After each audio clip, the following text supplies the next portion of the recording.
Hello viewers, स्वागत है आप सभी का मेरे यूट्यूब चैनल स्कूल ट्यूशन गुरुजी में। आज हम बात करेंगे कार्यपत्रक 84 की, जो कि 10 फरवरी के लिए जारी किया गया है। ये कक्षा 9 का विज्ञान विषय कार्यपत्रक है। यहाँ बच्चे अपना नाम लिखेंगे और यहाँ अपने कक्षा अध्यापक का नाम लिखेंगे। बच्चों, हमारा पाठ चल रहा है अणु एवं परमाणु, उसका आज हम पुनरावृत्ति कार्य करेंगे। तो चलिए शुरू करते हैं आपका पाठ अणु और परमाणु के बारे में। तो सबसे पहले बात करते हैं परमाणु की। तो परमाणु क्या है? तत्व का सूक्ष्मतम कण परमाणु होता है, जो प्राय स्वतंत्र रूप से नहीं रहता है। वह पदार्थ के सभी गुण धर्मों को प्रदर्शित करता है, यानी कि ये स्वतंत्र रूप से ना रह करके एक साथ रहता है और पदार्थ के सभी गुणों धर्मों को प्रदर्शित करता है। प्रत्येक तत्व का एक नाम और एक अद्वितीय रासायनिक प्रतीक होता है। इसका कारण ये होता है ताकि हम उसे आसानी से समझ सकें। International union of pure and applied chemistry IUPAC एक अंतर्राष्ट्रीय वैज्ञानिक संस्था है जो तत्वों के नामों, प्रतीकों और मात्रकों की स्वीकृति प्रदान करती है। यानी कि इसके द्वारा हम ये देख सकते हैं कि सभी जो जगह है पूरे विश्व में, ये जो नाम है वो सेम है और इसके कारण कोई डिफरेंस उनमें नहीं आ रहा है बच्चों। अब बात करते हैं तत्वों के कुछ प्रतीकों की ही हम बात कर लेते हैं बच्चों। तो क्या कह रहा है? कुछ तत्वों के प्रतीक जो है वो दिखाए गए हैं यहाँ पे, तत्व और उनके प्रतीक, जैसे hydrogen, chlorine, nitrogen, iron, zinc, iodine, magnesium, copper, silver, calcium, boron और एल्यूमिनियम। ये कुछ उदाहरण हैं, आप देख सकते हैं बच्चों। अच्छा, अब है परमाणु द्रव्यमान। चूंकि एक परमाणु के द्रव्यमान को प्राप्त करना अपेक्षाकृत कठिन कार्य था, इसलिए रासायनिक संयोजन के नियम के उपयोग एवं उत्पन्न यौगिकों के द्वारा सापेक्ष परमाणु द्रव्यमानों को ज्ञात किया जाता है। यानी कि ये किस नियम के आधार पर किया जाता है बच्चों? रासायनिक संयोजन के नियम के आधार पर इन द्रव्यमानों को ज्ञात किया जाता है। वैज्ञानिकों ने भिन्न भिन्न तत्वों के परमाणुओं के द्रव्यमानों की तुलना के लिए परमाणु द्रव्यमान स्केल का उपयोग करते हैं।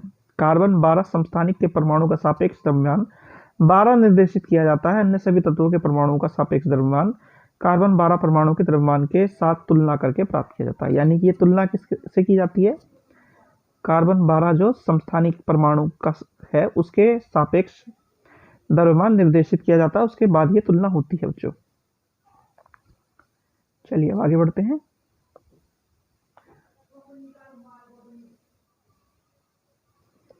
अब अणु किसी तत्व अथवा यौगिक का एक सूक्ष्मतम कण होता है जो सामान्य दिशाओं में स्वतंत्र रह सकता है। यह पदार्थ के सभी गुण धर्मों को प्रदर्शित करता है।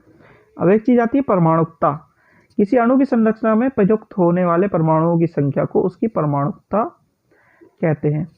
इसका बच्चों एक छोटा सा फॉर्मूला है, वैसे अगर देखा जाए तो ये इसमें विभाजन या डिवाइड होता है द्रव्यमान और परमाणु संख्या के बीच में, तब ये निकलता है अगर साधारण तौर पे देखा जाए तो। ठीक है बच्चों, अब कुछ की दी हुई है, आपको देख लीजिए।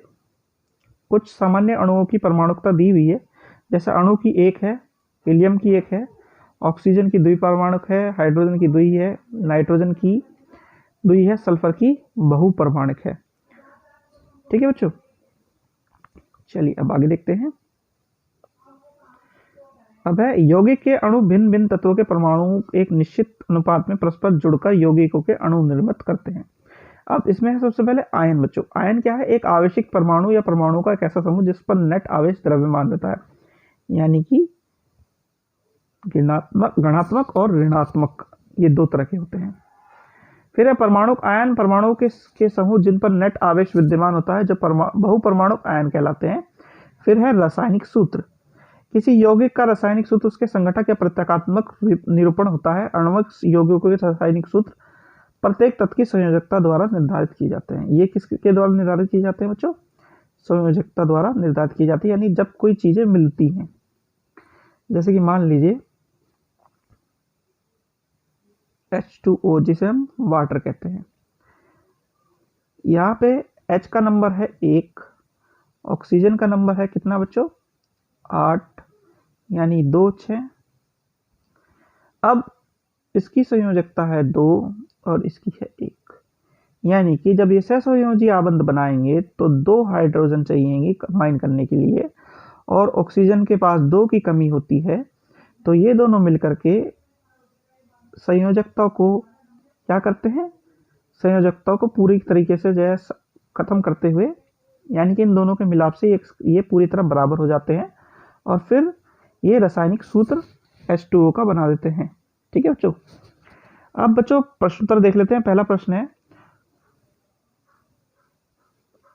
ऑक्सीजन का आणविक द्रव्यमान 32 है, ऐसा कहने का तात्पर्य क्या है? तो ऑक्सीजन क्या है बच्चों? O2।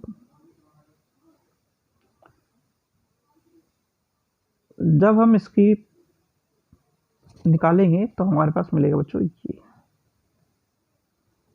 ठीक है, चलिए अगला प्रश्न देखते हैं।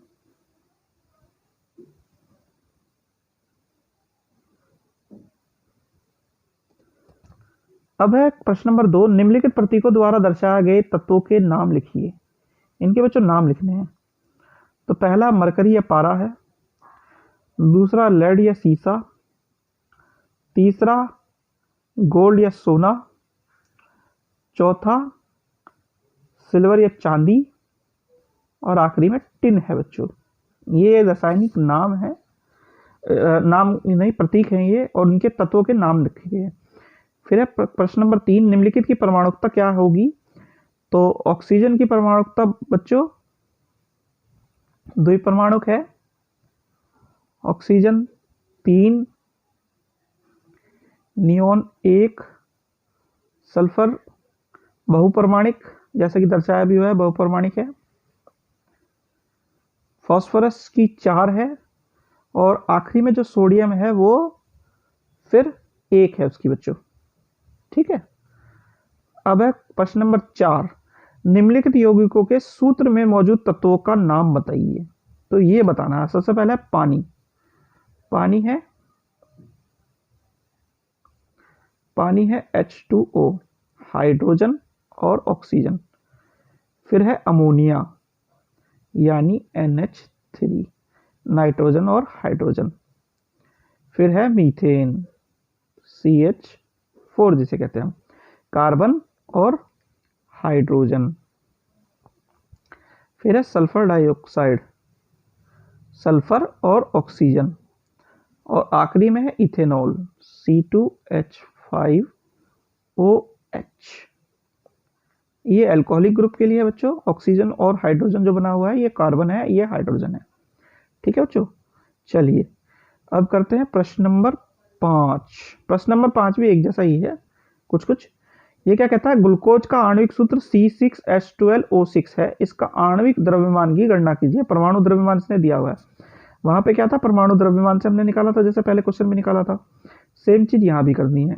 अब यहाँ परमाणु द्रव्यमान दे दिया, C का 12, H का 1, O का यानी ऑक्सीजन का 16। तो जब हम इनको यूनिट के हिसाब से लिखेंगे, यानी 6 गुणा 12 जमा 12 गुणा 1 जमा 16 गुणा 6, यानी कार्बन, हाइड्रोजन, ऑक्सीजन। ठीक है बच्चों, तो ये आएगा लगभग 180 के आसपास आपका। ठीक है बच्चों, तो बच्चों ये होगी आपकी वर्कशीट कंप्लीट और वीडियो भी। आशा करता हूँ आपको वीडियो अच्छी लगी होगी। अगर वीडियो अच्छी लगी हो तो चैनल को सब्सक्राइब करें, वीडियो को लाइक करें, शेयर करें। Thank you.